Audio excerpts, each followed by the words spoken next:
जैसा कि हम लोग इस वीडियो में अभ्यास 2B तक लगा चुके हैं। अब आज हम लोग अभ्यास 2C का प्रश्न देखेंगे। पहला प्रश्न दिया हुआ है कि 12 गुणे 12 गुणे 12 गुणे 12 गुणे 12 गुणे 12 को घात रूप में व्यक्त कीजिए। यहाँ आप देख रहे हैं कि 12 का गुणा 6 बार किया गया है, तो इसको हम लिख सकते हैं 12 पर 6 लाख। 12 गुणे 12 गुणे 12 6 बार लिखा है, अर्थात आधार 12 होगा और इसका गुणन कितने बार किया गया है? 6 बार, तो उतना इसका लिख देंगे घातांक। तो यहाँ आधार हो गया आपका 12 और घातांक हो गया 6। प्रश्न नंबर 2 में कह रहा है कि 15,625 को आधार 5, आधार 25 एवं आधार 125 के घातीय संकेतन के रूप में व्यक्त कीजिए।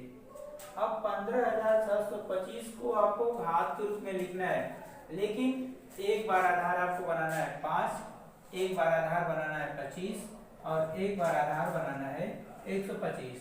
तो आप काम वही करेंगे। 15,625 का पहले अभाज्य गुणनखंड मालूम करेंगे। 15,625 का अभाज्य गुणनखंड ज्ञात करेंगे।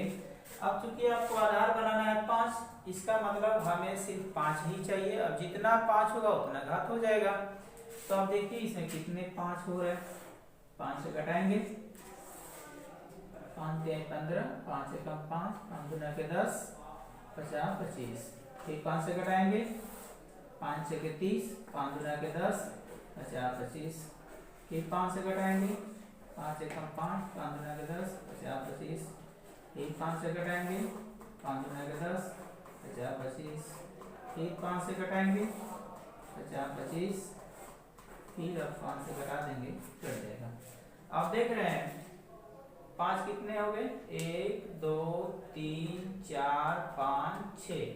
अर्थात अगर आधार 5 पर हम लिखें तो 6 बार 5 का गुणा किया गया, अर्थात इसका आधार 5 पर कितना घात हो जाएगा?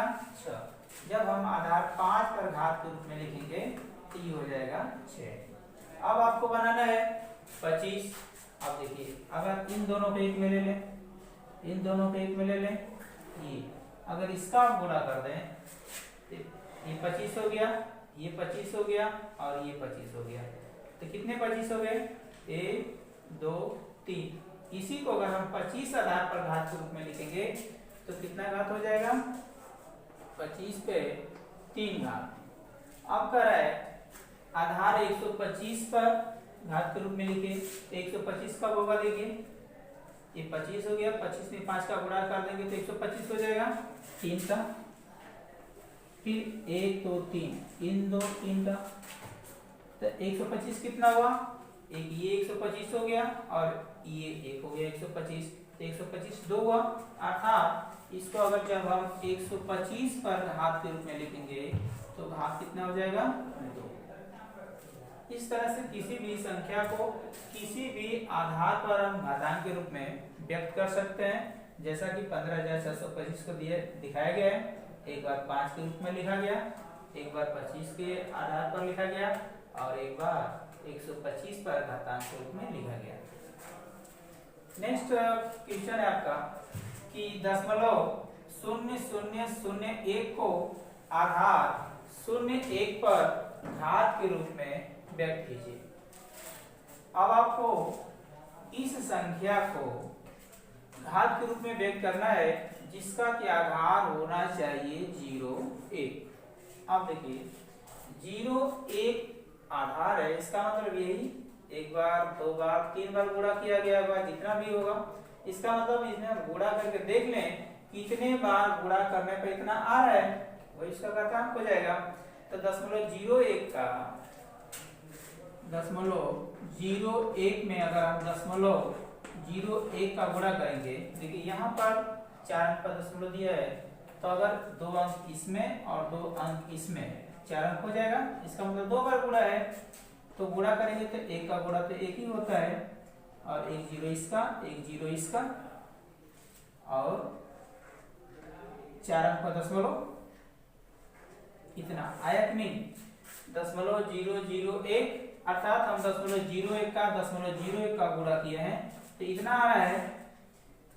तो हम 0.01 पर इसका कितना घात हो जाएगा 2। 0.0001 को अगर हम आधार 0.1 पर घात के रूप में लिखें तो इसका घात कितना होगा 2। ये आपका हो जाएगा उत्तर।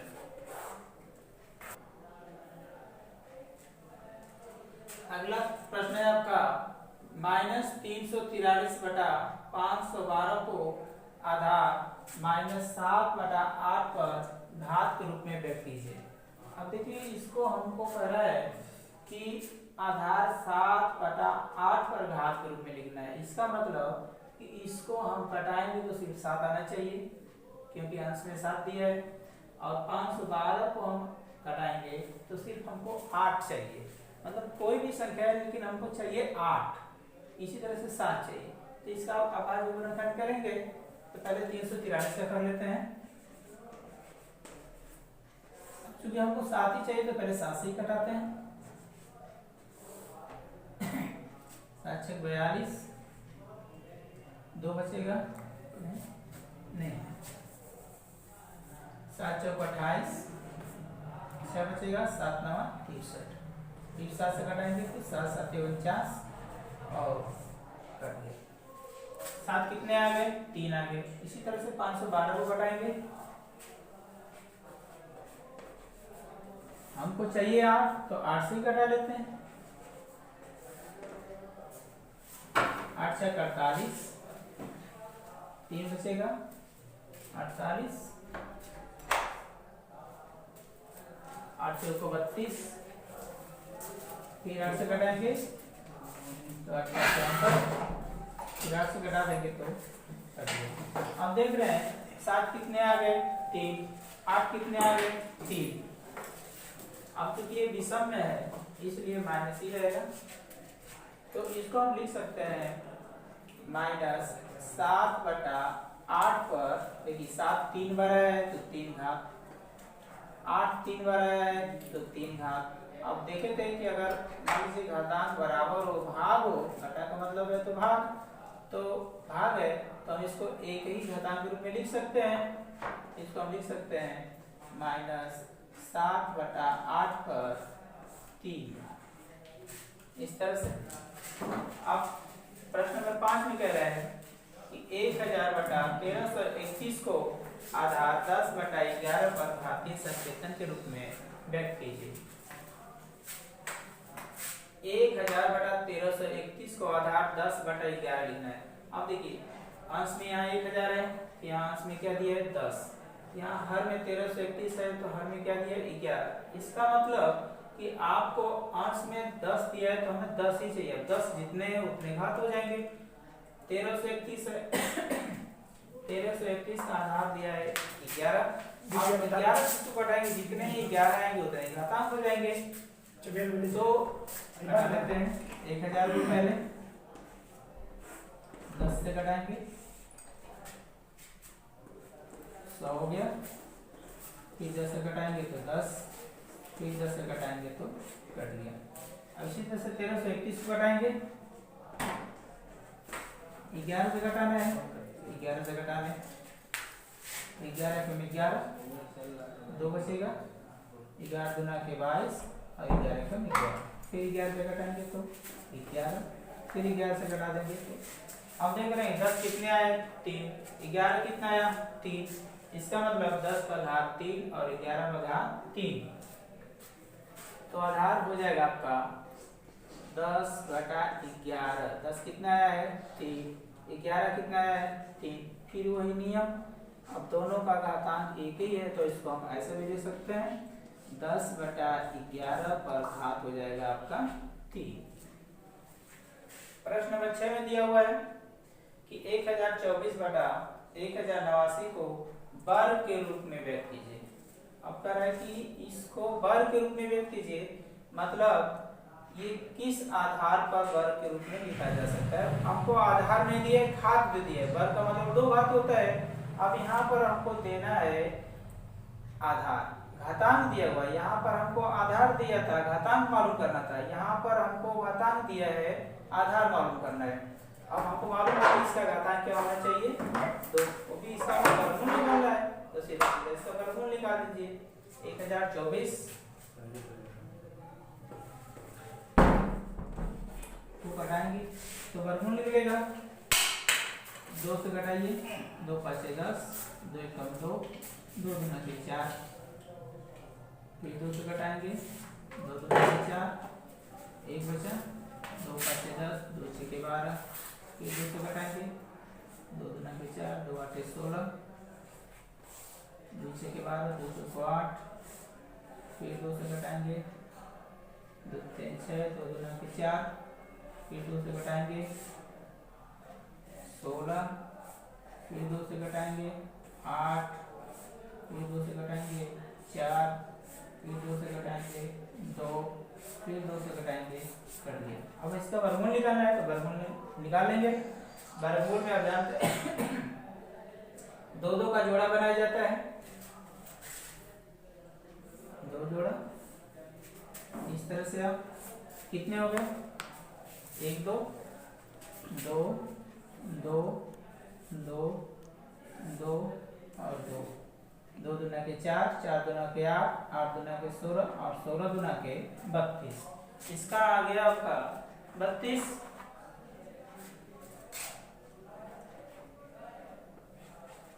हो गया। अब 1089 का निकालेंगे, 1089 का ऐसे कर लेंगे,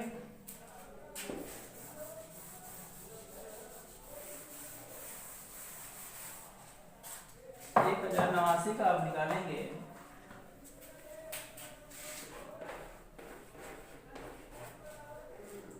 कितना इसका वर्गमूल आएगा।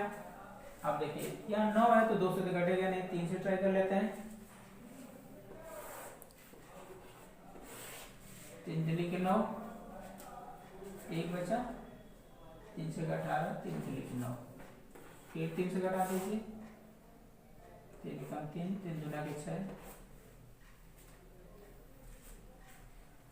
अब आ गया 121। अब ये 3 से तो घटेगा नहीं, क्योंकि 2 1 3 और 1 4, 4 हो रहा है, 4 3 से घटता नहीं, इस का मतलब कि 3 से नहीं घटेगा। तो 121 है तो आप 11 से घटाइए, 1 1, फिर 11 से घटा दीजिए। अब वर्गमूल निकालेंगे, देख रहे हैं 1 जोड़ा 1 जोड़ा, कितना हो गया, 1 11 और 1 3, तो 11 पे यहाँ 33, तो इसका आ गया वर्गमूल 33। अर्थात 1024 बटा 1089 को अगर वर्ग के रूप में लिखना चाहेंगे हम, तो 32 बटा 33 पर घात क्या हो जाएगा, 2। इस तरह से 1024 बटा 1089 को हम वर्ग के रूप में लिखेंगे तो आधार कितना होगा, 32 बटा 33। अब इसी तरह से 512 बटा 729 को करें घन के रूप में व्यक्त कीजिए। इसका भी आपको घात दिया हुआ है, आधार मालूम करना है। घात तो हमको मालूम है, घन का मतलब 3 घात।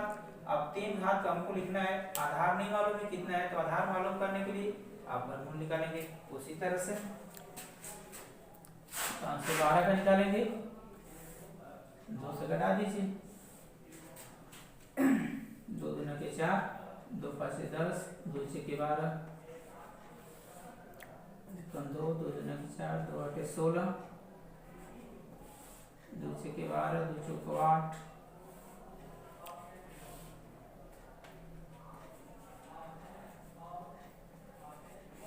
16, 8 4 2 1 और 2 आ गए। मान लीजिए हमको वर्गमूल निकालना है, 3 का जोड़ा बनाएंगे, 1 जोड़ा हो गया, 1 जोड़ा हो गया और 1 जोड़ा ये हो गया, कितना हो गया, 2 2 2, 2 दूना के 4 और 4 दूना के 8, तो इसका हो गया आपका 8। अब 729 है, 729 का वर्गमूल कितना होगा,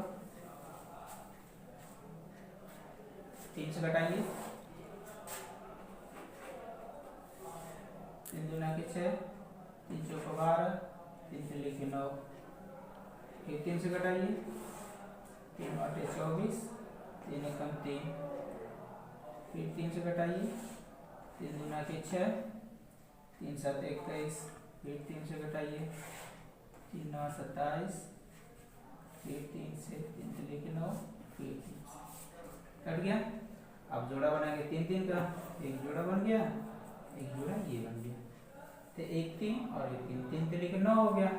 तो घनमूल कितना हो गया आपका, ऊपर का आ गया 2 गुना के 4 गुना के 8, इसको आधार कितना हो गया, ऊपर का हो गया 8 और नीचे का हो गया 9, इसको हम आधार 8/9 पर घात कितना हो गया, घन का मतलब 3 घात। इसका मतलब कि 512/729 को आधार 8/9 पर हम घन के रूप में व्यक्त कर सकते हैं। इस तरह से आपका ये प्रश्नावली भी समाप्त हुआ। अब आगे की प्रश्नावली अगली वीडियो में। धन्यवाद।